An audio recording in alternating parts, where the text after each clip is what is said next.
I built this loop antenna a long time ago, and I built it to some specifications I found on the internet, and it works beautiful. I love these antennas.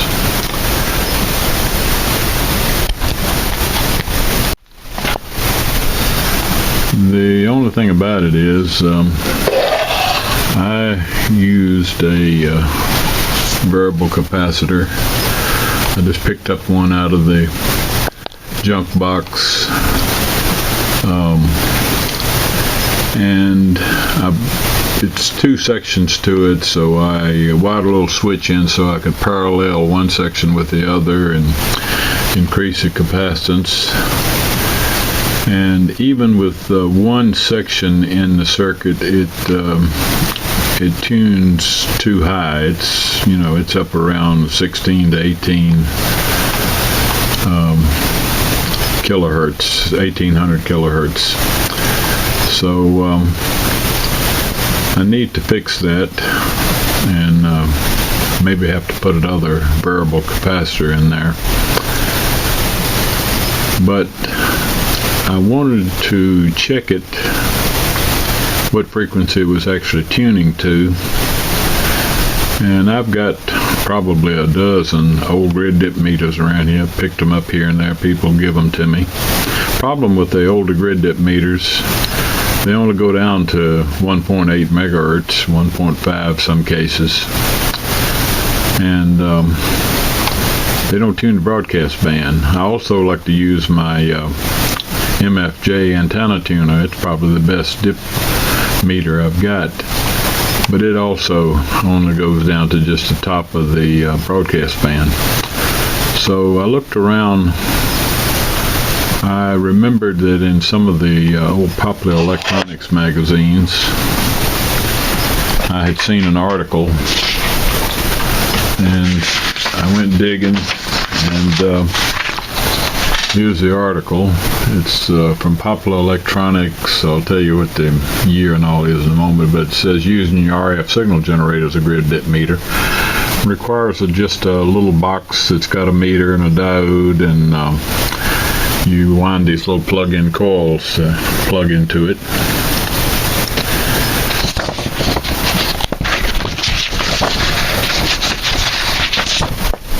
This is October 1959, Popular Electronics. And so I'm going to put that together. I guess I'm trying to recreate my childhood, because as a teenager, I lived on these old Popular Electronics and Electronics Illustrated, but I didn't have the money to build anything. So I'm 75 years old now, and I got the money, and I just like to go back and build things, especially regen receivers. Built a lot of those from these old Popular Electronics and other old magazines. Problem with these projects is there are a lot of things that you can't get anymore. For instance, the coil forms on here are Amphenol,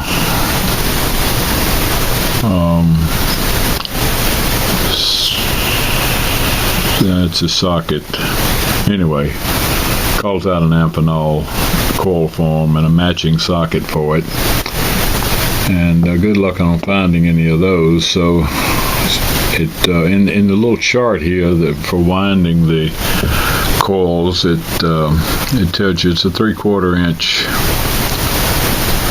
diameter coil, and I use number 32 wire. So I went looking for PVC pipe, and none of it's 3/4 on the outside, but this CPVC pipe, the kind of yellowish looking pipe, you can buy it at any Home Depot or whatever, that is just a little bit larger than 3/4, but I figure that'll work just fine. I mean, after all, the coil that I need to wind covers from 100 kilohertz all the way through 6 megahertz, so it can't be too precise. I got to thinking, how in the world am I going to make these to work, though, wind my coils on? And I got to thinking about PL259. Well, a PL259, the shell part of it fits right inside of that just perfect.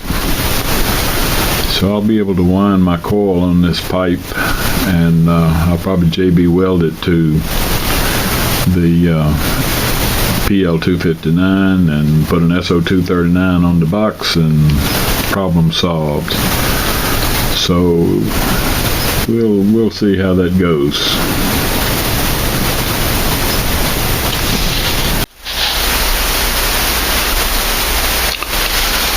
I've got the first one wound, and this is the one I need, 100 kc to 6 megahertz, probably the only one I'll ever need.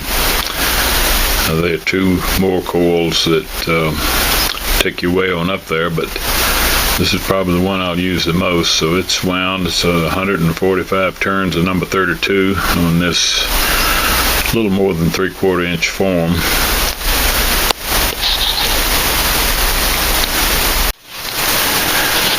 So the first coil is all finished.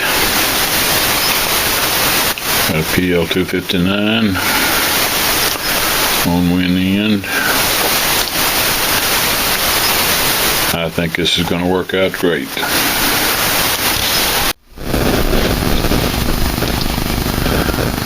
I found this nice little 1" by 2" aluminum box to do this project. The article called for a 50 microamp meter, and I've got probably 100 old meters laying around. I only had a few 50 microamp, and they were all too big. A couple of them didn't work at all. So I dug around the box, and I found this. This is an S meter off of a CB set. Have no idea what its rating is. Didn't take the time to measure it, but it works. And so I've mounted that on it. But I have made a huge mistake here. My idea of using a PL259 on this sensor coil has a problem. I mounted the SO239 on the box, but that grounds one side of the coil, and in this circuit neither side of the coil is grounded. So to solve that, I have made this little plexiglass plate that will mount on the top here between the SO239 connector and the metal aluminum cabinet to isolate that SO239. So let me go put that together. So we got it constructed. The RF generator is coming into this BNC. All that's there is a meter, a capacitor, a 1N34 diode. There is a resistor that goes across that input from that RF generator to give a return path to ground. That's all explained in the article. Goes over to this PL259 where I have my coil plugged in. So does it work? Well,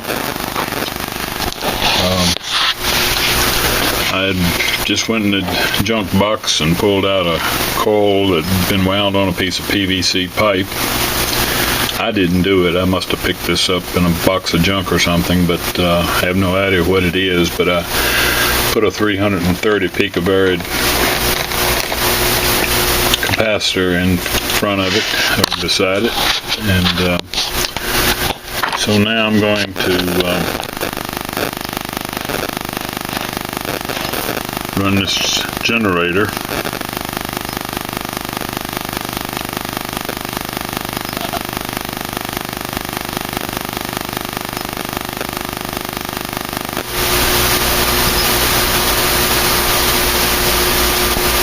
See that dip?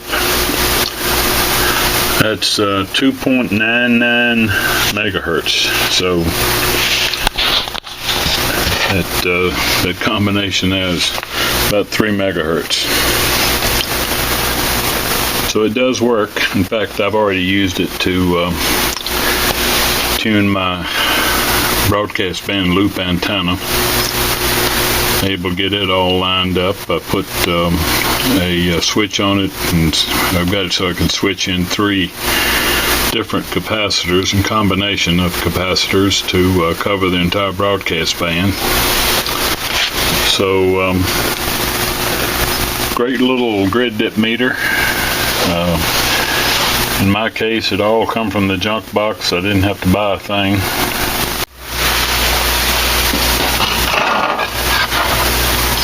So let's check this out and see how it works. I've taken one of these little Super X type antenna that you use to replace like a loop on the back of a 5-tube American 5 radio, and I've paired it with a tunable capacitor. It's somewhere that section, probably 400 to 500. Anyway, the combination of the two ought to come out somewhere in the broadcast band. So what I'm going to do is I'm going to slip this antenna coil inside of this coil and get it up here where we can see the meter, and I'm going to tune. So you see that dip. I checked my signal generator, and that's 651 kilohertz. If I give it a little more capacitance, I ought to lower the frequency. So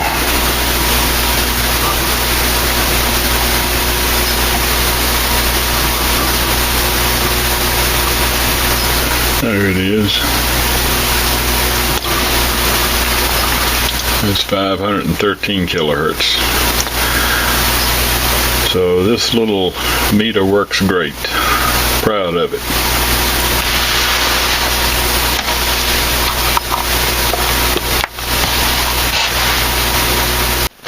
In researching what I wanted to do about this, I found another article in QST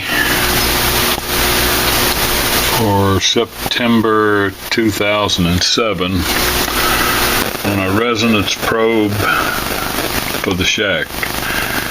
And so this uses the RF generator and your vacuum tube voltmeter. And so I'm gonna put one of those together. Once again, just very few parts, and try and see how that works. In the article, they built the circuit. They put the circuit inside of a piece of PVC pipe, had a cap on it, and then there's a screw that comes out of the end of it that forms a probe. Circuit's crammed down inside of it, and the circuit is very simple. I've already breadboarded this and found that it does work, as they say. And it only takes 3 components. This is a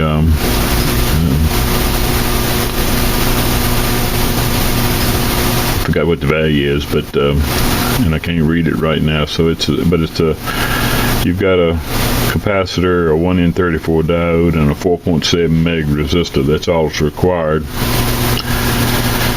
And they built it this way, and they wrapped it in aluminum foil to shield it, and that just seemed a little cheesy to me. So I found me a piece of copper pipe, and I'm going to build this into PVC and slip it down the side of this copper pipe.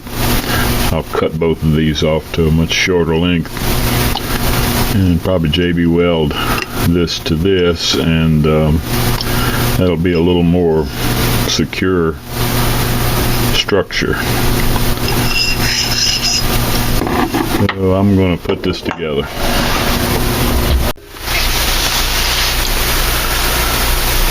I constructed the circuit, the capacitor, the diode, and the resistor.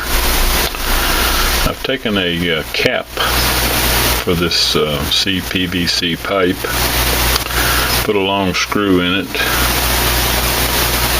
solder tab on the inside, and soldered it to it. This will be my tip. And this piece of pipe will slip right over it all. And then after I get that constructed, I have a piece of copper pipe that'll go over top of that. And that'll be my probe. I'll JB weld everything together.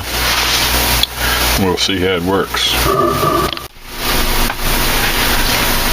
So let's check this one out. Now this is quite a rat's nest, because all I did was clip lead everything together, and of course that'll affect the frequency, but I just want to prove the concept. So there's my tunable cap, there's my little antenna coil. So what we have here is the probe is connected directly across the combination coil capacitor. The signal generator is also connected directly across that combination. You do have to put a very small value cap in series with the generator lead, but it's all hooked up. And when I tune the signal generator, when that highest voltage point is resonance, and I'm reading 0.653 or 653 kilohertz. So if I change the capacitance, run this down, put some more capacitance in it, and it should lower the frequency. See, the needle's gone to 0, so let me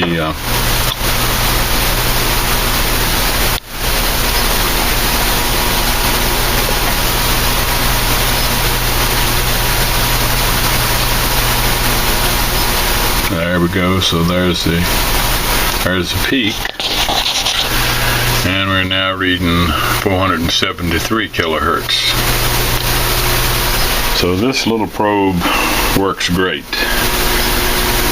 Just put it in parallel with your signal generator, attach it to your tuned circuit, put your signal generator through this one happened to be a 22 picofarad. It could be anything in that range probably. And you've got yourself a good resonance probe using your signal generator and your vacuum tube voltmeter.